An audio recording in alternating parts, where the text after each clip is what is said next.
우리는 살아가면서 수많은 질문을 듣고 또 수많은 질문을 하면서 살아갑니다. 그런데 이러한 질문에도 몇 가지 종류가 있는데요. 예를 들어서 제가 안녕하세요. 잘 지내시죠? 말씀드릴 게 있어 연락드렸습니다. 이런 상황에서 잘 지내냐고 묻는 질문은 정말 잘 지내고 있는지 묻는 의미도 내포되어 있습니다만은 그것보다는 안부 차원에서 건네는 질문입니다. 즉 꼭 답변을 듣기 위한 질문은 아니라는 것이죠. 반면 안녕하세요. 오늘 참석 가능하신가요? 라고 묻는 저의 질문은 정말 말 그대로 답의 여부를 듣기 위한 질문입니다. 이렇게 안부 차원에서 묻는 질문, 또 진짜 그 답을 얻기 위해서 묻는 질문과 함께 또 다른 종류의 질문이 하나 있는데요. 그것은 바로 의도가 담긴 질문입니다. 오늘은 이러한 종류의 질문에 대하여서 말씀을 함께 나눠보려고 합니다. 오늘 말씀을 통해 하나님께서 나에게 던지시는 그 질문의 의도가 무엇인지 깨닫는 시간이 되므로 오늘 밤도 깊은 은혜의 자리가 되시기를 간절히 소망합니다. 오늘 본문의 내용은 우리가 잘 알고 있는 선악과 사건을 다루고 있습니다. 내용은 굳이 제가 길게 말씀드리지 않아도 누구나 다 잘 알고 계실 거라고 생각이 듭니다. 뱀의 꾀임에 넘어간 하와가 선악을 알게 하는 열매를 따먹었고 그것을 아담에게 주어 함께 먹게 되어 죄를 짓게 되었습니다. 그러므로 인하여서 하나님께 심판을 받게 되죠. 저는 이러한 선악과 이야기의 딱 한 부분을 포인트로 잡아서 오늘 살펴보고자 합니다. 본문 8절 말씀 보도록 하겠습니다. 8절 말씀 제가 읽겠습니다. 그들이 그날 바람이 불 때 동산에 거니시는 여호와 하나님의 소리를 듣고 아담과 그의 아내가 여호와 하나님의 낯을 피하여 동산 나무 사이에 숨은지라. 이러한 8절에 앞서 뱀의 꾀임에 넘어가 하나님과의 약속을 저버리고 선악과를 따먹어버린 아담과 하와의 모습도 굉장히 몰지각해 보이지만 그에 못지않게 이 구절에서의 아담과 하와의 행동도 굉장히 어리석어 보입니다. 아니 지금 그들이 거닐고 살고 있는 이 에덴 동산에 그 안에 모든 것들을 만드신 분이 누구십니까? 하나님 아니십니까? 그런데 기껏 동산 나무 사이에 숨는다고 하나님이 그걸 모르시겠습니까? 하나님을 피한답시고 동산 나무 사이에 숨어있는 이 아담과 하와의 모습은 딱 보기에도 참 어리석은 행동으로 보입니다. 그럼에도 불구하고 그들이 이러한 어리석은 행동을 하고 있는 이유는 자신들의 죄로 인하여서 하나님을 보기가 두려워 그 낯을 피하기 위하여서 숨어있는 것입니다. 이러한 아담과 하와의 모습을 통해 우리는 우리 자신의 모습을 발견할 수가 있습니다. 우리는 하나님 앞에 서기에 부끄러운 큰 죄를 짓고 나면 이렇게 생각을 합니다. 그래도 내가 명색이 그리스도인인데 내가 하나님을 믿는 사람인데 이러한 죄를 지어도 되나? 그런데 이러한 생각을 하고 나서 보통 사람들이 선택하는 것은 그 죄에 대한 철저한 회개와 빗물처럼 흘리는 눈물의 참회를 하는 것이 아니라 회피를 선택한다는 것이죠. 즉 하나님의 낯을 피하는 것을 선택한다는 겁니다. 왜 그것을 선택합니까? 그것이 훨씬 쉽기 때문이죠. 그것이 훨씬 덜 아파 보이기 때문입니다. 어떤 문제를 해결하기 위해 그 문제에 직면한다는 것은 생각 이상으로 각오가 필요한 일입니다. 왜냐하면 그 문제가 크면 클수록 그 문제를 해결하기 위해 그 문제와 직면했을 때 따라오는 고통 역시 크기 때문입니다. 그렇기 때문에 많은 사람들이 문제와 직면하는 것을 선택하는 대신에 문제를 회피하는 것을 선택하는 것이죠. 그런데 이렇게 죄의 문제에 대해 회피를 선택했을 때 따라오게 되는 무서운 점이 하나 있습니다. 그것은 바로 그 죄에 대해 점점 더 무감각해진다는 것이죠. 직면하여 싸우지 않는 만큼 반작용적으로 그것에 대해 무감각해진다는 겁니다. 이러한 문제에 깊이 빠졌던 성경 인물이 하나 있는데요. 바로 그는 다윗입니다. 다윗은 왕이 되어 수많은 전쟁에서 승리하였고 그렇게 권력의 정점에 이르게 되자 그의 마음은 느슨해지기 시작했습니다. 그 당시 전쟁이 있을 때 가장 앞장서서 싸워야 되는 것이 왕의 가장 중요한 임무임에도 불구하고 다윗은 직접 나서지 않고 이러한 임무를 군대 장관 요압에게 맡겨 버립니다. 즉 다윗이 굉장히 타성에 젖어 있었다는 것을 알 수가 있죠. 그렇게 안일해진 다윗의 눈에 밧세바라는 아름다운 여인이 띄게 됩니다. 그 여인을 보고 다윗은 욕정에 사로잡히게 되죠. 그래서 곧바로 그 여인이 누구인지를 알아오라고 사람을 보냅니다. 그랬더니 그 사람은 지금 다윗 자신과 이스라엘을 위해 열심히 싸우고 있는 우리아라는 장수의 부인이라는 것을 알게 됩니다. 이러한 사실을 들었을 때 다윗은 첫 번째 선택을 할 수가 있었습니다. 즉 유부녀이면서 나의 신하인 부인을 내가 취하려고 했었구나. 내가 생각으로라도 큰 죄를 저지르고 있었구나라는 것을 깨닫고 그 죄의 문제에 직면해 거기서 멈추는 선택을 할 수 있었습니다. 그러나 다윗은 그 문제를 회피해 버리죠. 그렇게 문제를 회피한 다음 다윗은 바로 자신의 욕구를 채웁니다. 다음 다윗은 밧세바를 자신의 왕궁으로 데려왔고 그와 동침을 합니다. 그리고 나서 다시 그를 집으로 돌려보내죠. 이렇게 일이 끝났다면 그저 하룻밤에 일어난 아무도 모르는 사건으로 일이 끝났을 것입니다. 그런데 밧세바가 임신을 하게 되죠. 이에 다윗은 요압에게 당장 전가를 보내서 남편인 우리아를 들어오라고 합니다. 그리고 우리아가 다윗에게 오자 다윗은 그에게 안부를 물으면서 집에 돌아가 쉬라고 이야기를 합니다. 여기서 집에 돌아가 쉬라는 의미는 부인과 잠자리를 해라라는 이야기가 함께 내포되어 있는 겁니다. 그러나 충직했던 우리아는 다윗의 명을 거부하고 집으로 돌아가지 않습니다. 왜 집으로 가지 않았냐는 다윗의 질문에 우리아는 이렇게 대답을 합니다. 사무엘 하 11장 11절 말씀 세번역 성경 제가 읽어드리도록 하겠습니다. 우리아가 다윗에게 대답하였다. 언약궤와 이스라엘과 유다가 모두 장막을 치고 지내며 저의 상관이신 요압 장군과 임금님의 모든 신하가 벌판에서 진을 치고 있습니다. 그런데 어찌 저만 홀로 집으로 돌아가서 먹고 마시고 나의 아내와 잠자리를 같이 할 수가 있겠습니까? 임금님이 확실히 살아계심과 또 임금님의 생명을 걸고 맹세합니다. 그런 일은 제가 하지 않겠습니다. 다윗이 생각했던 것보다 우리아는 훨씬 더 충직하고 올바른 사람이었습니다. 원래대로라면 이러한 태도를 가진 신하에게 엄청나게 보상을 해주고 엄청나게 칭찬을 해줘야 되는 거예요. 그런데 다윗은 그렇게 하지 않았죠. 왜냐하면 지금 다윗에게는 우리아의 이 태도가 그저 자신의 계획을 망치는 모습으로밖에 보이지 않았기 때문입니다. 이러한 다윗의 모습을 통해 이때의 다윗이 얼마나 자신의 죄에 대하여 무감각해져 있는지를 우리가 알 수가 있습니다. 누구보다 충직한 모습으로 하나님의 나라인 이스라엘을 지키겠다고 저렇게 열심인 신하를 보면서 자신의 계획을 망치는 죽어마땅한 사람으로 다윗은 바라보고 있었다는 겁니다. 다윗은 여기서라도 죄의 문제에 직면했어야 했습니다. 여기서라도 회개했어야 했습니다. 그러나 다윗은 또다시 이 죄의 문제를 회피하고 아주 끔찍한 계획을 세우게 됩니다. 그 계획은 바로 요압에게 우리아를 가장 전투가 치열한 곳으로 보내서 앞세워 싸우게 하다가 그만두고 뒤로 빠지라는 거였죠. 그래서 그가 죽을 때까지 여기는 다 빠져 있으라는 얘기였습니다. 또한 무엇보다 잔인했던 것은 이러한 극악무도한 이런 계획이 담긴 이 전가를 우리아의 손에 보냈다는 것입니다. 이 얼마나 끔찍한 행동입니까? 악한 행동입니까? 우리가 알던 다윗과 동일 인물이 맞는가라고 생각이 들 정도로 정말 충격적인 내용입니다. 결국 다윗은 자신의 계획대로 우리아를 죽게 만들었고 보여주기식의 애도의 시간을 가진 다음에 밧세바를 왕궁으로 데려와서 아내로 삼습니다. 이러한 다윗의 모습에 대하여 사무엘하 11장 27절에서는 이렇게 말하고 있습니다. 다윗이 행한 그 일이 여호와 보시기에 악하였더라. 어쩌다가 다윗이 이 지경까지 이르게 된 것일까요? 다윗은 승리에 취해 느슨해진 그 마음에서부터 들어온 죄의 문제에 대해 처음부터 회피라는 방법을 선택을 했습니다. 만약 다윗이 악한 생각에서부터 시작된 죄의 문제를 회피하지 않고 그 문제에 직면하였다면 여기까지 오지는 않았을 것입니다. 그러나 다윗은 죄에 대해 회피라는 방법을 계속해서 선택하였고 여호와 보시기에 악한 일을 저지르고 맙니다.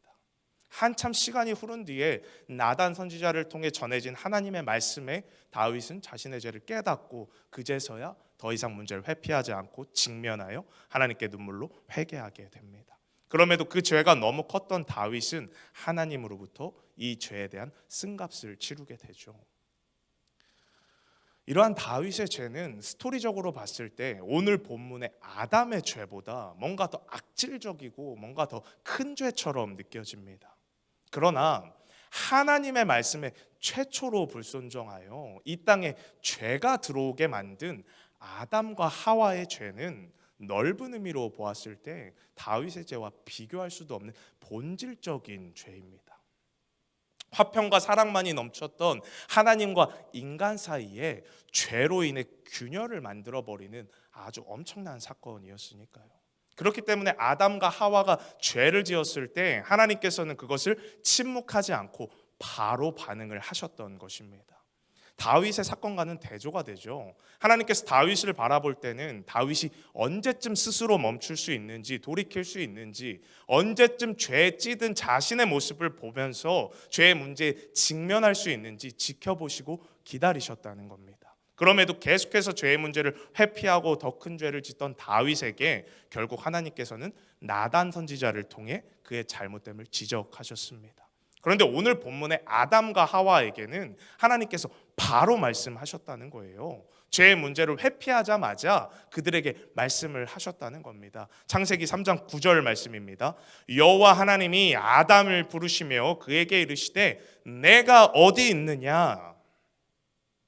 하나님은 아담과 하와의 행동에 대하여 즉각적으로 반응하십니다. 아담아, 네가 어디 있느냐? 라고 소리 높여 질문을 하고 계시다는 거예요. 그런데 지금 하나님이 아담에게 묻고 계신 이 질문이 정말 이 아담이 어디 있는지를 몰라서 하나님이 묻고 계신 겁니까? 아니죠.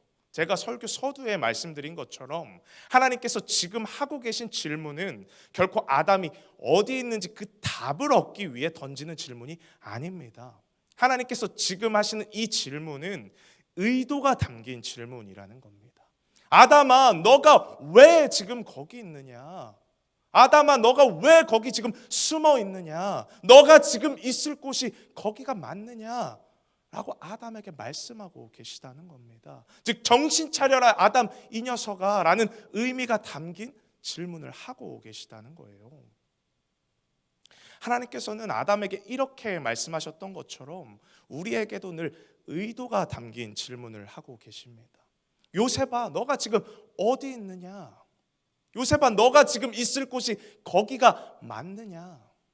하나님께서 나의 지금 있는 위치에 대해서 묻고 계신 것은 나의 육체적인 위치를 묻고 계신 게 아니에요. 나의 영적인 위치에 대해서 묻고 계시다는 겁니다. 요셉아, 너의 영적인 위치가 지금 어디 있느냐라고 묻고 계시다는 겁니다. 내가 죄악에 갇혀서 하나님으로부터 멀어진 삶을 살아가고 있을 때, 내가 신앙적으로 무너져서 하나님이 내 안에 살아계신 것을 전혀 느끼지 못하면서 살아가고 있을 때, 또 다윗과 같이 내가 완전히 죄에 무감각해져서 죄를 마음껏 짓고 하나님 앞에 올바르지 못하게 살고 있는데도 그것조차 모르고 살아가고 있을 때 하나님께서 이렇게 질문하신다는 겁니다. 너 지금 어디 있어? 너 지금 어디에 있는 거야? 정신 안 차릴래? 라고 이렇게 질문을 하신다는 겁니다. 이러한 하나님의 질문에 여러분들은 뭐라고 대답하시겠습니까? 오늘 하나님의 이러한 질문에 본문의 아담은 이렇게 대답합니다. 창세기 3장 10절입니다. 이르되 내가 동산에서 하나님의 소리를 듣고 내가 벗었으므로 두려워하여 숨었나이다. 이에 하나님께서 다시 물으십니다. 11절입니다. 이르시되 누가 너의 벗었음을 내게 알렸느냐? 내가 내게 먹지 말라 명한 그 나무 열매를 내가 먹었느냐? 이처럼 하나님께서는 아담의 대답에 대하여서 다시 한번 질문을 하십니다. 내가 너에게 먹지 말라고 명한 나무의 열매를 너가 먹었니? 라고 질문을 하십니다. 그런데 이 질문도 전 질문과 마찬가지입니다. 하나님께서 몰라서 물어보신 게 아니에요. 선악과를 따먹었는지 그게 아닌지 아담의 대답을 통해 그 답을 구하려고 물어보는 게 아니라는 겁니다. 이 질문 역시도 의도를 담고 있다는 거예요. 즉 너의 죄를 고백하고 회개하고 잘못을 구하고 용서를 구해라. 너의 잘못된 행위에 대하여서 지금 나에게 아뢰라 라는 의도가 담긴 질문을 하고 있다는 것입니다. 그런데 이에 아담이 뭐라고 대답합니까? 12절 말씀입니다. 아담이 이르되 하나님이 주셔서 나와 함께 있게 하신 여자 그가 그 나무 열매를 내게 주므로 내가 먹었나이다. 아담의 대답 참 가관이지 않습니까? 이러한 아담의 대답은 그의 영적인 위치가 어디 있는지를 분명하게 말해주고 있다는 겁니다. 그는 이 일에 대한 책임을 자신이 조금도 지고 있지 않습니다. 바로 하와가 이 열매를 내게 주므로 내가 먹었다는 것이죠. 그런데 더 충격적인 그의 말은 하와를 설명할 때 앞에 붙인 말입니다. 하나님이 주셔서 나와 함께 있게 하신 여자가. 이러한 아담의 말은 결국 이 일의 모든 책임의 시발점은 누구라는 거예요? 바로 하나님이라는 겁니다. 이것이 바로 아담의 현재 영적 상태를 말해주고 있는 것입니다.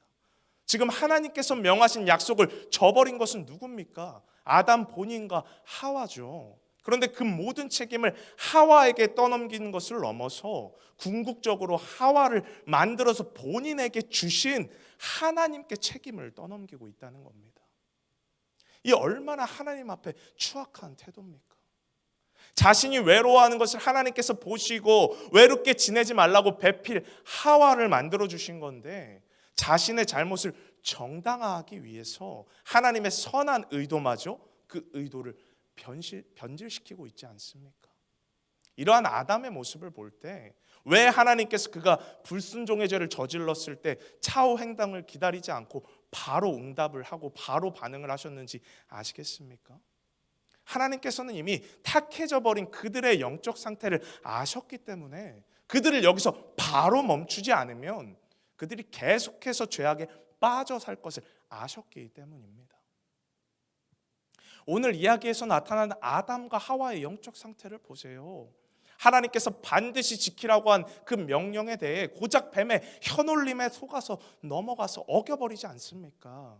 그리고 먼저 선악과를 따먹은 하와가 내가 선악과를 따먹었으니 당신도 따먹읍시다라고 찾아왔을 때 아담이 어떤 반응을 해야 됩니까? 당신 뭐 하는 거야? 하나님 말씀을 어기면 어떻게 당장 가서 용서를 구하자. 당신이라도 용서를 구하자. 하는 게 맞죠. 근데 아담의 영적 상태는 그렇지 않았다는 거예요. 옳거니 하고 자신도 가서 따먹었다는 겁니까? 그뿐입니까? 그렇게 죄를 지어놓고 동산 나무 사이에 숨으면 하나님이 보시지 못할 거라고 생각할 정도로 그들의 영적인 상태는 어두워져 있었다는 겁니다. 그리고 방금 언급한 대로 숨어있던 자신들에게 하나님께서 죄에 대한 원인을 묻자 그 궁극적인 원인을 하나님께로 다 돌려버리고 있다는 겁니다. 이러한 모습으로 볼 때 하나님께서는 이미 아셨다는 거예요. 이들을 그대로 놔두었다가는 선악과로 인해 눈이 밝아져 부끄러워하는 것도 잠시고 그 죄악에 금방 익숙해져서 죄악을 마음껏 짓고 살겠구나. 이 에덴 동산을 죄악의 동산으로 만들어버릴 것이 불보듯 뻔했다는 겁니다. 그렇기 때문에 하나님께서 기다리시지 않고 바로 아담아 네가 어디 있느냐라는 질문을 통해 그의 모습을 거기서 끊고 계시다는 겁니다. 우리는 오늘 이 아담의 모습을 통해 우리 자신의 모습을 반드시 돌아보아야 합니다. 하나님께서 나에게 왜 너가 거기 있느냐라고 질문하실 때 이게 저 때문입니까? 하나님 때문에 내가 여기 있는 거 아닙니까? 라고 혹시 대답하고 계시지 않습니까?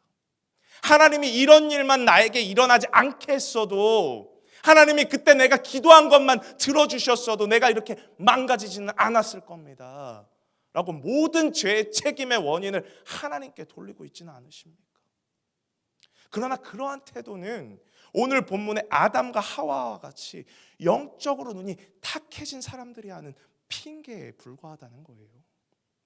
세상에 이런 우스갯소리도 있지 않습니까? 핑계로 성공한 사람은 인류 역사상 김건모밖에 없다고요. 다들 아시다시피 핑계는 김건모의 굉장히 유명한 히트곡입니다. 이 말이 우스갯소리긴 하지만 그 안에 담고 있는 의미는 결코 가볍지 않습니다. 즉 핑계라는 것은 어떠한 경우에도 결코 도움이 되지 않는 것이라는 깊은 의미를 담고 있다는 것이죠. 이처럼 인간의 관계에서도 핑계는 전혀 도움이 안 되는 것인데 하나님과의 영적인 관계에서는 두말할 필요도 없다는 것입니다. 그럼에도 우리는 하나님과의 관계에서 얼마나 많은 핑계를 대는지 모릅니다. 코로나 때문에 신앙생활 제대로 못합니다. 직업 특성상 교회를 나올 수가 없습니다. 몸이 피로해서 쉬어야 됩니다. 이래서 기도 못합니다. 저래서 말씀 못 읽습니다. 이래서 교회 못 옵니다. 얼마나 많은 핑계가 있는지 몰라요. 그런데 듣고 보면 다 맞는 말입니다. 틀린 말이 하나도 없어요. 핑계 대시는 분들의 얘기를 들어보면. 그런데 핑계라는 게 원래 그런 거예요. 핑계는 원래 없는 이야기를 지어내는 게 아니라 내가 그럴 수밖에 없었던 이유에 대해 구차하게 계속 변명하는 것이 바로 핑계입니다. 그런데 하나님께서 우리에게 네가 지금 어디 있느냐라고 질문하실 때는 이러한 핑계나 듣자고 질문을 하고 계신 게 아니라는 겁니다. 너가 이제 그러한 핑계라는 자기 합리화에서 벗어나 진짜 너가 있어야 할 곳으로 다시 돌아가라고 그렇게 질문을 하고 계시다는 겁니다. 저는 오늘 말씀을 정리하면서 여러분들이 오늘 이 말씀을 깊게 고민해 보셨으면 좋겠습니다. 하나님께서 나에게 요셉아 누구야 내가 지금 어디 있느냐 라고 물으셨을 때 하나님 나의 영적인 상태가 지금 어디에 있습니다. 여기에 있습니다 라고 내가 하나님 앞에 당당하게 대답할 수 있는가?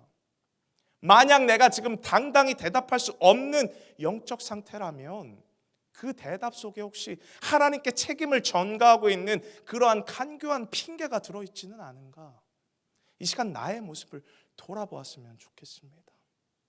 제가 설교 서두에 분명히 하나님께서는 의도를 가지고 질문을 하신다고 말씀하셨습니다. 하나님께서 몰라서 묻는 것이 아니라고 말씀드렸습니다.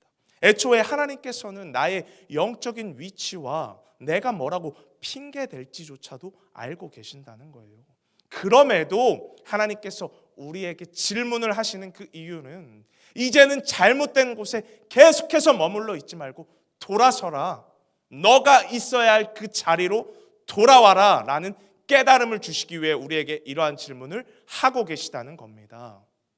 그렇게 이 시간 함께 하나님의 이 질문에 우리가 간절하게 답할 수 있는 시간이 되었으면 좋겠습니다.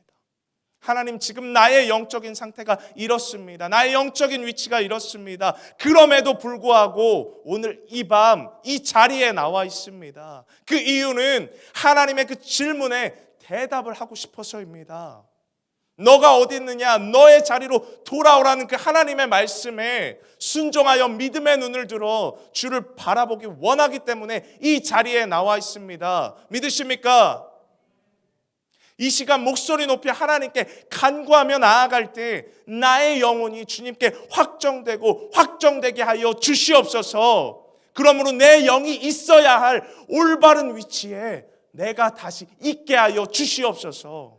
이 시간 이러한 간절한 마음으로 주님의 물음에 대답함으로 하나님의 놀라운 역사를 경험하시는 오늘 이 밤 이 시간이 되시기를 간절히 소망합니다. 우리 찬양 후에 이 기도 제목을 가지고 기도하도록 하겠습니다.